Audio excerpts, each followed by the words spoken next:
will not interpolate or make my own privileged speech today as requested by the Senate President.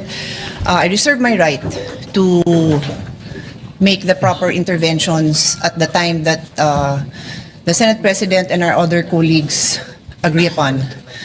But I just want to make this quick statement. Parang walang nangyari. Yan po ang statement ng ating butihing Senadora Risa Hontiveros. Siguro po para sa inyong mga wala dito. Pero para sa amin na nandito, napakaraming nangyari. Takot na takot po ako na kailangan ko na magpaalam sa mga anak ko. At yung staff ko, 2 pintuan ang pagitan ko sa putukan. Yung staff ko na si Claire, na 20 years na sa akin, nandun siya sa labas. Siya sa 12-year-old son. Kinuwento niya sa akin later na tumatakbo siya, hindi niya alam kung saan siya pupunta.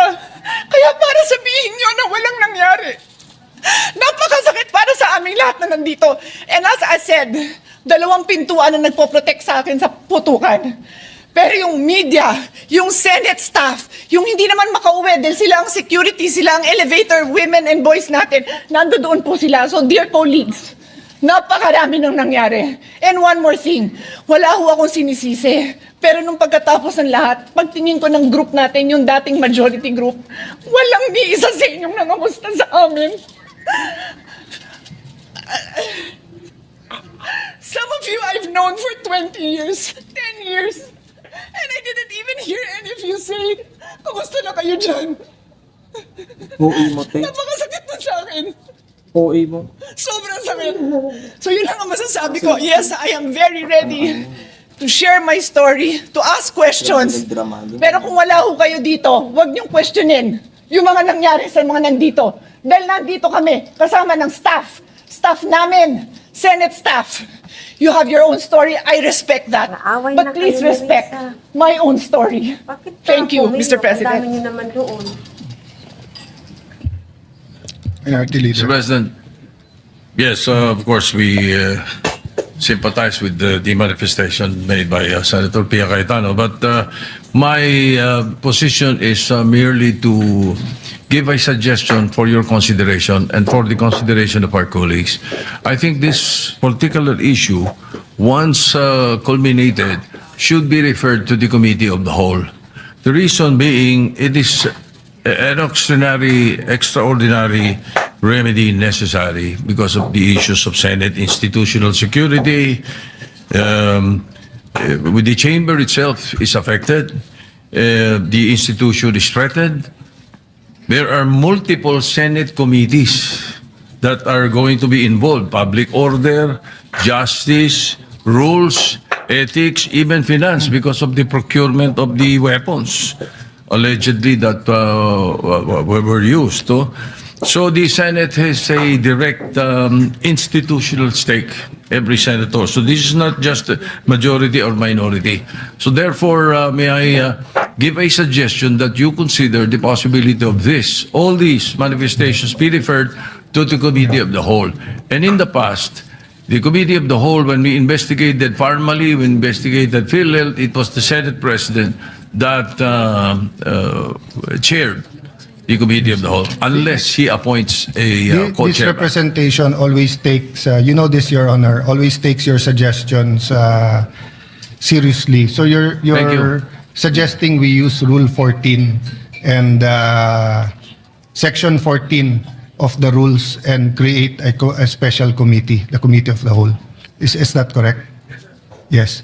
Mr. President, if I may, Mr. President. And before that, since we're going to go into caucus to speak about the calendar, may I ask the minority leader if it's acceptable that we discuss it there? Later in the caucus, just so that we don't have to discuss everything on the floor and we get the other business that we have to do today done with. Can I, Mr. President? Yes.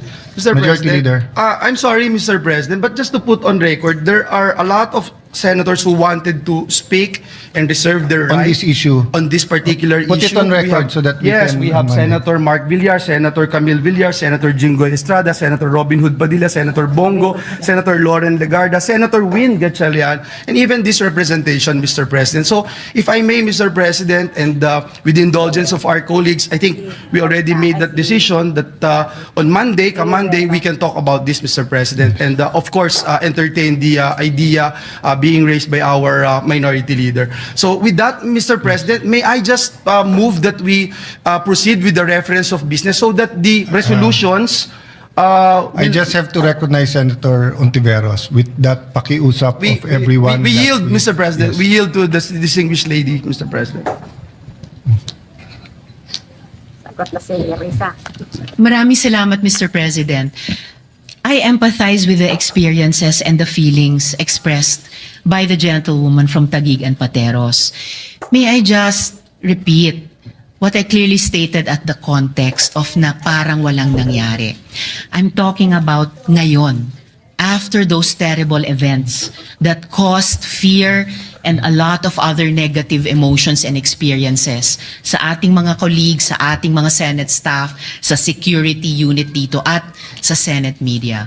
Yun po yung punto ko, and it is akin to one of the points raised by Senator Erwin earlier before my privileged speech. But let So me just assure to you correct that's not that, the Mr. case. President. In fact, I have to deal with the security of the Senate every day. I'm just not telling you everything that we have to deal with now to make sure that there's no bombs in the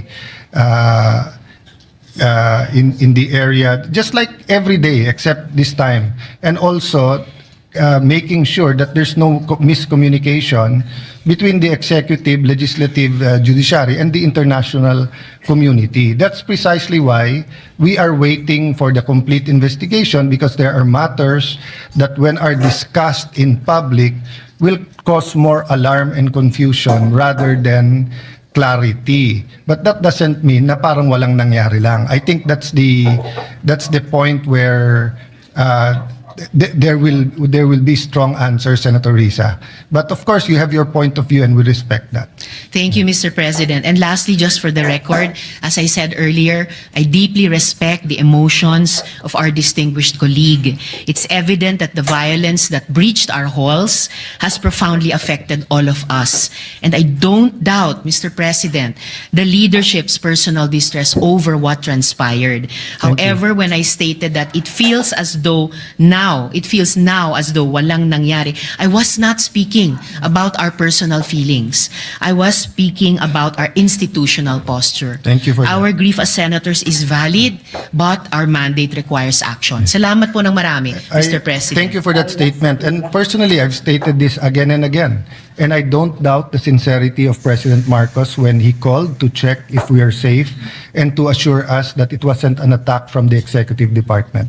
I don't doubt that. That's why we're waiting for the full investigation. Thank you. Majority Leader, let's Yes, proceed. Mr. President, just to put on record, it's really way different when you are here inside this Senate premises, especially during the time when we were inside that one room, Mr. President.